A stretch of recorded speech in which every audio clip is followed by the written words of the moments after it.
Hello friends, welcome to my YouTube channel. So friends, आज हम इस वीडियो में डिस्कस करने वाले हैं varactor diode and PIN diode के बारे में। इससे पहले वाली वीडियोस में मैंने कुछ और भी डायोड डिस्कस कर लिए हैं, जैसे ज़ीनर डायोड, टनल डायोड। अगर आपने हमारी वीडियो नहीं देखी है तो जाकर देख लीजिए, लिंक डिस्क्रिप्शन में है। तो चलिए हम इसे स्टार्ट करते हैं।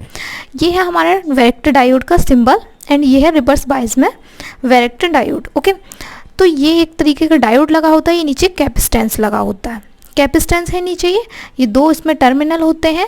ओके, एनोड कैथोड, तो ये दो टर्मिनल हो गए। अब देख लेते हैं हम इसे रिवर्स वाइज में। रिवर्स वाइज में ये पीएन जंक्शन है, पीएन जंक्शन लगा है, इसके बीच में ये जो डिप्लेशन लेयर है, तो हम इसके बारे में बात करेंगे। यहाँ पर हमारा बैटरी लगा है, ये चार्ज एंड डिस्चार्जिंग करता रहता है। ओके, तो चलिए हम इसके बारे में देख लेते हैं। इसका नाम क्या होता है? Voltage variable capacitance. इसका ये दूसरा नाम है वोल्टेज वेरिएबल कैपेसिटेंस। इसका ऑपरेशन इस बात पर निर्भर करता है कि रिवर्स बायस में मोड पीएन जंक्शन के परतः बनी डिप्लेशन लेयर का कैपेसिटेंस किया जाता है। ओके, तो ये इसका जो किस पर निर्भर करता है? जो पीएन जंक्शन में जो बनी लेयर है उस पर निर्भर करता है। और उसकी डिप्लेशन लेयर का जो कैपेसिटेंस के बारे में हम जानेंगे इसमें। जब वैरेक्टर डायोड के परतः लगे रिवर्स वोल्टेज का मान बढ़ाया जाता है तो डिप्लेशन लेयर की विड्थ बढ़ती है। अब इसमें क्या होगा? रिवर्स वाइज जो वोल्टेज होते हैं उनका मान हम बढ़ाएंगे तो उसकी जो पीएन जंक्शन के बीच की जो चौड़ाई होती है, जो बीच में उसमें डिप्लेशन लेयर होती है, वो बढ़ती है, जिसके कारण कैपेसिटेंस का मान कम हो जाता है। और क्या हो जाता है? कैपेसिटेंस का मान हमारा कम।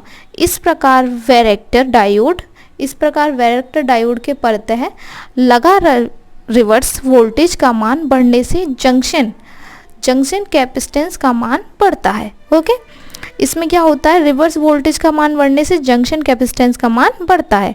इस कैपेसिटेंस के इफेक्ट के कारण इसको निम्न एप्लीकेशन में यूज़ किया जाता है। तो हम एप्लीकेशन देख लेते हैं, किन किन एप्लीकेशंस में यूज़ किया जाता है। जैसे टनिंग सर्किट में, ऑटोमेटिक फ्रीक्वेंसी कंट्रोल सर्किट में, एडजस्टेबल बैंड पास फिल्टर में। तो ये हमारी 3 एप्लीकेशंस हैं जिनमें हम यूज़ करते हैं। तो चलिए अब हम नेक्स्ट देखते हैं पिन डायोड के बारे में। पिन डायोड क्या होता है? देखिए गाइस, ये पिन डायोड का डायग्राम है, ये है पिन डायोड। ओके, तो PIN हमारा इसमें कोई जंक्शन नहीं लिया जाता है, इसमें यही हमारा PIN इस तरीके से लिखा जाता है। और ये जो है इनके बीच में डिप्लेशन लेयर होती है। ये दो टर्मिनल है, एनोड एंड कैथोड। ये बीच में डिप्लेशन लेयर है, ये इसके बीच में एंड इसके बीच में। ओके, ये बायस स्ट्रक्चर है, फॉर्मेशन ऑफ डिप्लेशन लेयर। तो हम इसके बारे में जानेंगे। अब देख लेते हैं। इस डायोड की संरचना में 3 प्रकार के सेमीकंडक्टर यूज़ किए जाते हैं। क्या यूज़ किए जाते हैं? सेमीकंडक्टर 3 प्रकार के यूज़ किए जाते हैं, जिनमें कि 2 हाई डोप्ड, इसमें 2 हाई डोप्ड होते हैं, P एंड N।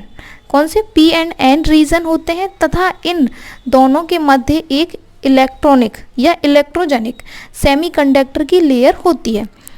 सामान्य डायोड की तुलना में पिन डायोड की निम्नलिखित स्पेसिफिकेशन होती हैं। तो इनकी कुछ विशेषताएं भी हैं, हम जान लेते हैं वो कौन कौन सी विशेषताएं हैं।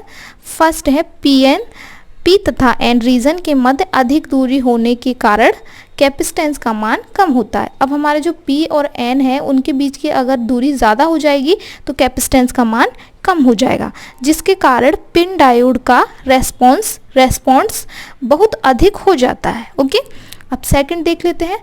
P तथा N रीजन के बीच इलेक्ट्रिक फील्ड के कारण इलेक्ट्रॉन्स तथा होल्स का जंक्शन भी अधिक होगा, जिसके कारण पिन डायोड बहुत कम मान के सिग्नल को भी प्रोसेस कर सकता है। ओके, सिग्नल कर सकता है।